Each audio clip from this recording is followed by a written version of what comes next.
महात्मा बुद्ध के उपदेश, विचार व कहानियों से जीवन में सकारात्मक बदलाव आते हैं। बुद्ध कहते हैं कि बुद्ध बनने के लिए मेरे विचारों को सुनो और अपनी ज़रूरत के अनुसार रूपांतरित कर अनुसरण करो। महात्मा गौतम बुद्ध को बौद्ध धर्म का संस्थापक कहा जाता है। उन्होंने वर्षों बोध गया के बोधि वृक्ष के नीचे बैठकर तपस्या की और इसके बाद उन्हें दिव्य ज्ञान की प्राप्ति हुई। बुद्ध ने अपने विचारों और उपदेशों से पूरे संसार को शांति और अहिंसा का मार्ग दिखाया। इसलिए कहा जाता है कि बुद्ध के विचार आपका जीवन बदल सकते हैं। बुद्ध की आज की अमृतवाणी में आपको बताएंगे गौतम बुद्ध से जुड़ी एक ऐसी कहानी के बारे में जिससे आपके जीवन में खुशियां ही खुशियां रहेंगी, क्योंकि बुद्ध का मानना है कि यह पूरी तरह से आप पर ही निर्भर करता है कि आप खुशी या गम क्या लेना पसंद करते हैं। एक बार बुद्ध एक गांव से गुजर रहे थे, लेकिन उस गांव के लोगों के बीच गौतम बुद्ध को लेकर गलत धारणाएं थी, जिस कारण वो बुद्ध को अपना दुश्मन मानते थे। जब उस गांव में बुद्ध आए तो गांव वाले उन्हें बहुत भला बुरा कहने लगे और बद्दुआ देने लगे, लेकिन इसके बावजूद भी बुद्ध गांव वालों की बात शांति से और मुस्कुराकर चुपचाप सुनते रहे।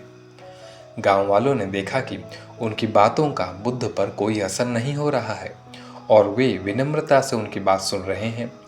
गांव वाले जब बोलते बोलते थक गए तो आखिर में बुद्ध ने कहा कि यदि आप सबकी बातें समाप्त हो गई हों तो मैं अब प्रस्थान करूं। बुद्ध की बात सुनकर गांव वाले हैरान रह गए, लेकिन उस भीड़ में एक व्यक्ति ने बुद्ध से कहा कि हमने तुम्हारी कोई प्रसन्नता नहीं की, हम तुम्हें बद्दुआ दे रहे हैं, क्या तुम्हें इससे कोई फर्क नहीं पड़ता? बुद्ध मुस्कुराते हुए बोले, जाओ, मैं आपकी गालियां और बद्दुआओं को लेता ही नहीं। आपके द्वारा दी गई गालियों से भला मेरा क्या होगा?